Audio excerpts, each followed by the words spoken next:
الرحمن الرحیم. آج 16 جون ہے. گورنمنٹ گرینڈس الائنس عگیگا خیبر پختونخوا کا ایک ہنگامی meeting government higher secondary school number 2 Peshawar میں ہوا ہے.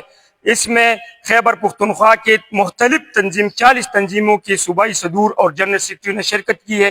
یہ میٹنگ 10 جون میں جو بجٹ فیڈرل میں پاس ہوا ہے، اس میں فیڈرل حکومت نے پوری پاکستان کی ملازمینوں کے لیے 30% ڈسپیرٹی کا اعلان کیا. یہ اعلان جو 22 فروری کی معاہدے کے تحت ہوا ہے. اس لیے ہم نے یہ میٹنگ بلایا کہ صوبائی حکومت نے جو بجٹ پیش کی ہے، اس صوبائی حکومت نے 15% ڈی آر اے کا اعلان کیا ہے. 30% کیا ہے لیکن 15% 2022 اس میں انہوں نے شامل کیا ہے. یہ خیبر پختونخوا کی سرکاری ملازمین کے ساتھ ظلم اور زیادتی ہے، اور اس لیے ہم نے ایک احتجاجی شیڈول جاری کیا ہے کہ 8 مئی کو خیبر پختونخوا کی عگیگا کی جتنی بھی تنظیمیں ہیں، جو مزمل اسلم صاحب نے دعوت دیا ہے، اور ہم نے فینانس میں اس کی دفتر میں میٹنگ کیا ہے، اور اس میٹنگ میں مزمل اسلم صاحب نے ہمارے جتنے بھی قائدین ہیں وہ گواہ اس بات کی کہ فیڈرل حکومت نے جو انکریز کیا ہے میں من اس پہ عمل کروں گا.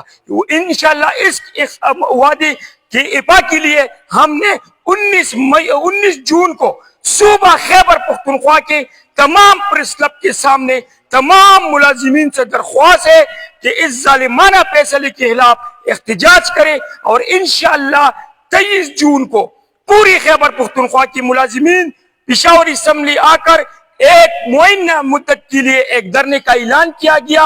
اور اس میں خیبر پختونخوا کی تمام ملازمین سے درخواست ہے کہ یہ ملازمینوں کے ساتھ ظلم ہے، زیادتی ہے. اگر وہ اپنے وعدے پہ وفا نہ کریں تو ہم کیا کریں گے؟ اس لیے ساری تنظیموں نے یہ فیصلہ کیا گیا، اور اس کے حوالے سے مزید ہمارے جتنی بھی ڈیمانڈ ہے، ریگولرائزیشن ہے، جو پچھلے حکومت نے اپ گریڈیشن کا اعلان کیا 3 سال ہوا ہے. اس کے علاوہ پینشن اصلاحات ہمارا سب سے بڑا مسئلہ پینشن کا ہے. ان ڈیمانڈ کی خاطر ہم نے 23 جون کو اسمبلی کے سامنے ایک دھرنے کا اعلان کیا گیا، اور اس دھرنے میں پوری خیبر پختونخوا کے ملازمین کا ہڑتال ہوگا. دفاتر بند ہوں گے، اسکول بند ہوں گے، سارا نظام بند ہوگا، اور سارے لوگ غیر معینہ مدت کے لیے اس اسمبلی کے سامنے آئیں.